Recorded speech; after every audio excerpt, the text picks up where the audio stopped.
فلا تطع المكذبين ودوا لو تدهن فيدهنون.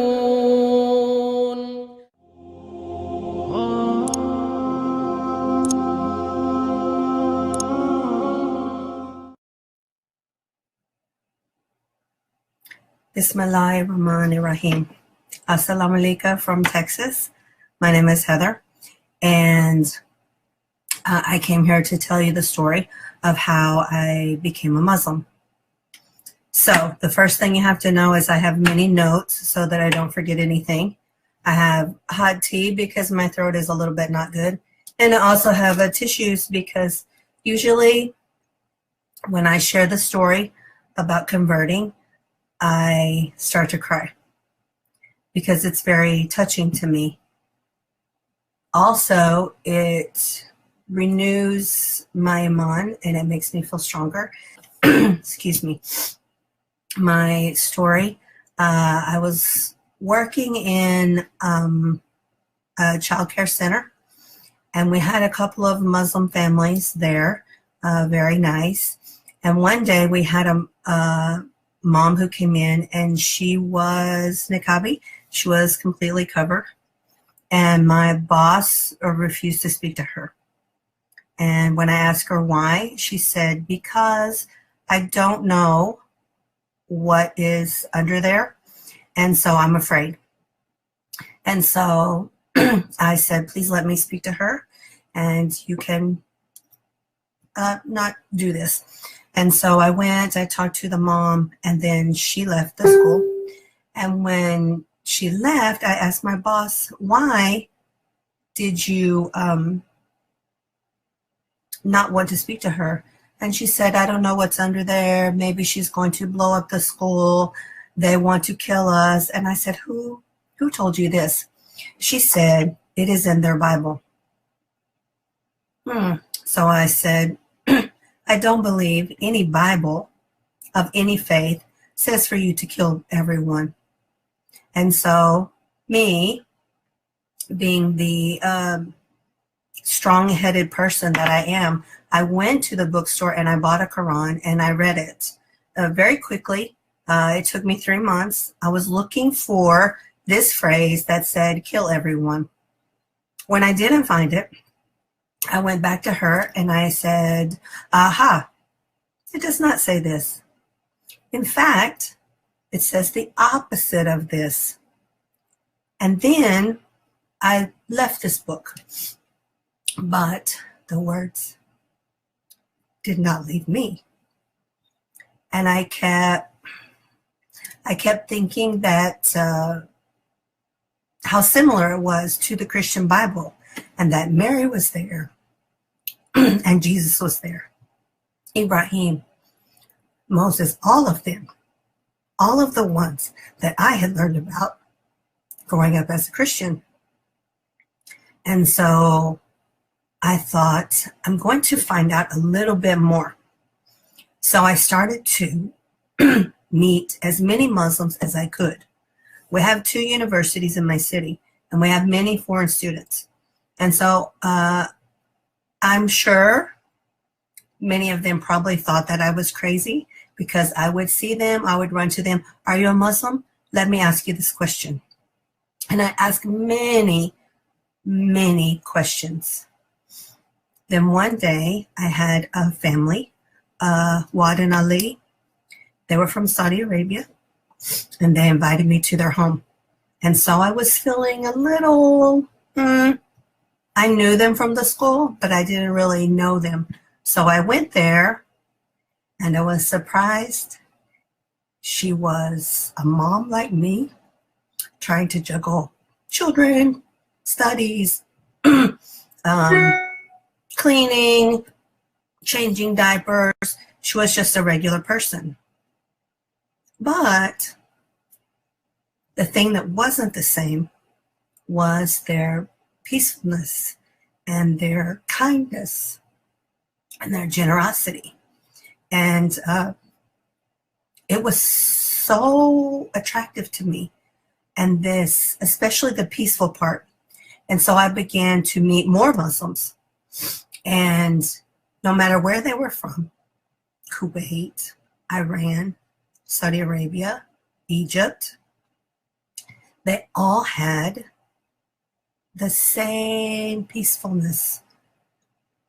And if anything came to them that was negative, it didn't upset them. They were calm, they were peaceful. Okay, here it goes.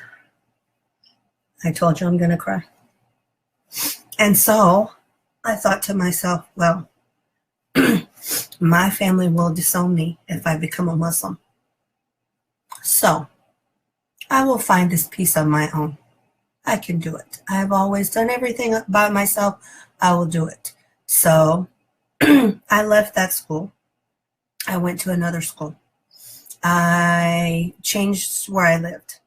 I changed my friends. I stopped going out. I stopped dating. I stopped doing everything.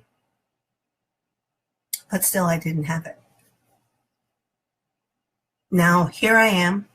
I'm reading the Quran again.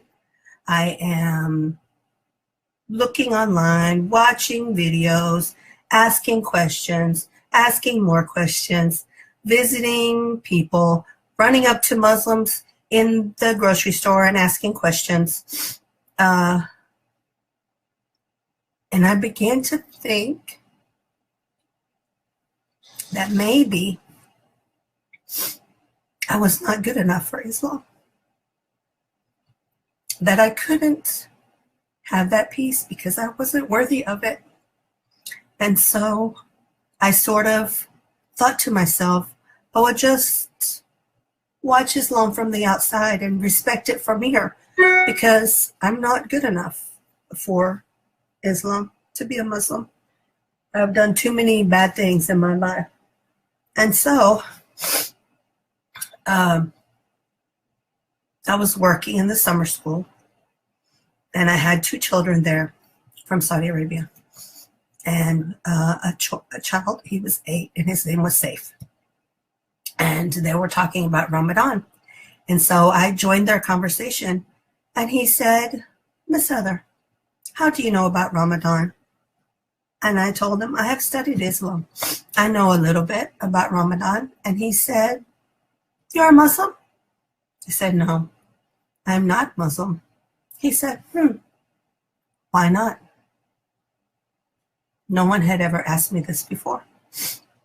So then he said, oh, let me guess. You want to drink alcohol? And I said, no, Saif, I didn't do this for many years. So then he said, oh, I know. You want to eat pork. And I said, no, Saif, actually, I haven't done this in about 20 years because pork is not good for you. And then he said, then why aren't you a Muslim? And I said, I am afraid of what my family will say. And he said something I will never forget. Miss Heather, they are your family. They love you always, no matter what. And this was true. My family had seen me through everything in my life, all the hard times, everything that I had gone through. And so I knew that he was right. So I said, Saif, how do you become a Muslim? I'm sorry, I'm crying. It's always overwhelming to me to relive it. And so he said, I don't know. I was born a Muslim. So we sent an email to the masjid, and we waited. And he didn't answer, and he didn't answer, and the day ended, and the next day came, and he didn't answer. And so Saif's dad came to me and said, Saif told me a story about you, that you want to become a Muslim. Is it true? And I said, yes. And he said, oh, okay. And he got his mobile and said, okay, go there on Saturday. They will be there. Go to the masjid. They will meet you, and you can do this. I still didn't know what I had to do, right? So then, as the day went on, it was a Tuesday. As the day went on, I couldn't imagine that Islam was that close to me. Was it that close? Was it just a few days away? And then I started to think, I started to get very happy and very excited. And I thought, I can't wait. I cannot wait one more day.